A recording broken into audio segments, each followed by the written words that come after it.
Posh actress Joanna Lumley has said that we should consider rationing, similar to that seen during the Second World War, to tackle climate change. Here's what she had to say. "That was how the war was," she says.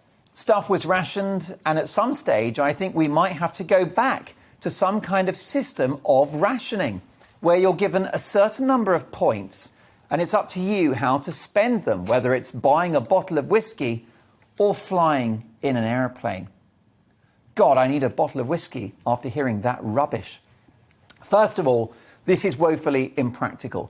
How does weighing out bags of sugar, distributing vouchers for travel and allocating households 11 minutes of central heating a day actually save the planet, especially when China, Brazil, India and the United States continue to guzzle energy for fun?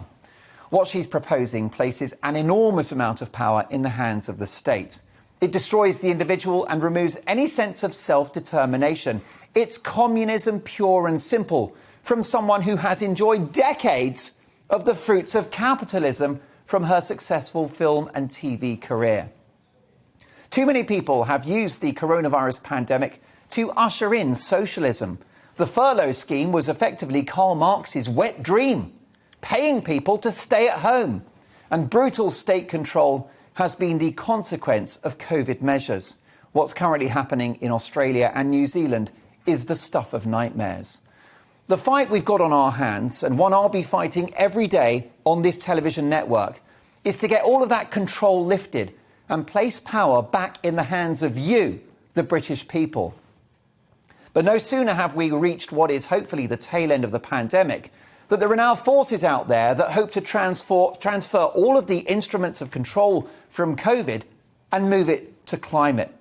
And all of this is a bit rich, coming from Joanna Lumley, a woman who has, in recent years, fronted multiple globe-trotting TV shows in which she's basically paid to go on holiday and sip champagne on a 747, visiting Japan, India and the Nile, all at the same time that she wags her fingers at the rest of us for wanting a hard-earned summer holiday abroad. This is a classic example of the metropolitan elite at work, with one rule for them and another for the rest of us. Whether it's COVID measures or now tackling climate issues, these are two sides of the same coin. Everything is about destroying the economy, controlling people's lives, and telling you what to do. Let's not have a wealthy, famous actress, a vegan Swedish teenager, or anyone else for that matter, to tell us what car to drive, what temperature our homes should be, and what goes onto our dinner plate. The only thing we should be rationing is this scientifically debatable nonsense. Change the script, Joanna, because your latest role as eco-warrior is far from absolutely fabulous. Navarre Media is a left-leaning political channel which for a few hours today was removed by YouTube for supposed offences based around their content. YouTube said that they sometimes make the wrong call when reviewing flagged content, but Navarre Media were having none of it and are demanding a step-by-step explanation. This is a timely reminder to the frankly woke voices at Navarre Media and elsewhere that if you support cancel culture, which many on the left say doesn't exist, it will eventually cancel you. We've been here before. My old employer, Talk Radio, was removed from YouTube, and of course, countless highly respected individuals and organisations have been suspended from or permanently removed from Twitter, YouTube and beyond, including former President Donald Trump. Now, I don't agree with Navarre Media and lots of what they say. They propagate bonkers economic and social policies that, in my view, would destroy the country. But last time I checked, we have free speech and we live in a democracy, and I therefore defend their right to have a platform and be on air. We need more people to disagree with each other, not fewer. More argument and debate, not less. We have forgotten, haven't we, how to do discourse in this country, with people trapped in echo chambers, agreeing with each other and considering those with a different view to be the enemy. Removing voices like Navarre Media, and anyone else for that matter, will just deepen the crisis and foment more division. Fleet Street is a great template. I'm a huge fan of our press in this country. When I give you the newspaper front pages later in today's show, I'll be quoting from the left-leaning Mirror, Guardian and Independent, and the right-leaning Mail, Times and Telegraph. And long may that continue. We need a diversity of views, and we need to be exposed to opinions that we don't share. Even the Bieber at it.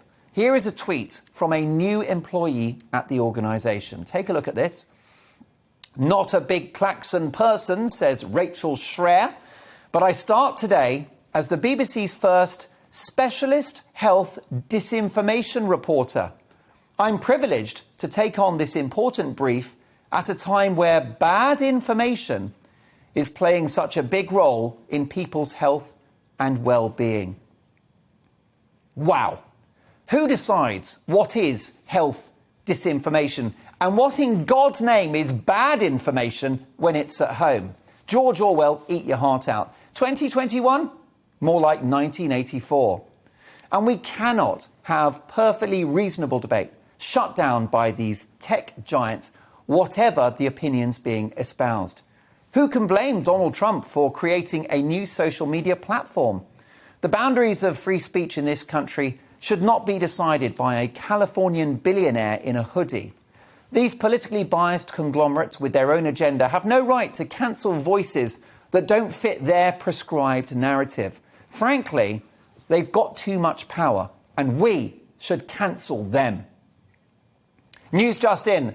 Masks are now mandatory for everyone on the parliamentary estate, except, wait for it, MPs. There's a surprise. When is this COVID theatre going to end? Masks that have been woefully discredited by top experts on this very show, those pathetic Perspex screens in shops which have since been accused of making things worse by trapping the aerosols which carry COVID. COVID passports, we read today, may increase the spread of the virus, with more people gathering at home instead of going out. And what about endless hand sanitising, which again appears not to significantly stop the spread? There's no end to this. Arrows in supermarkets, a one-in, one-out policy in cafes, you name it. It's all got to go, in my opinion. And like MPs, we should all have the freedom as to when and where we wear a mask. And given the social exclusion that masks create, the possible health impacts, their impact on the economy, and of course the environmental catastrophe that they bring, I'd like to see the back of them all together. I actually think it's good that MPs aren't wearing masks, because it's far easier for us to see that they're laughing at us. This is GB News.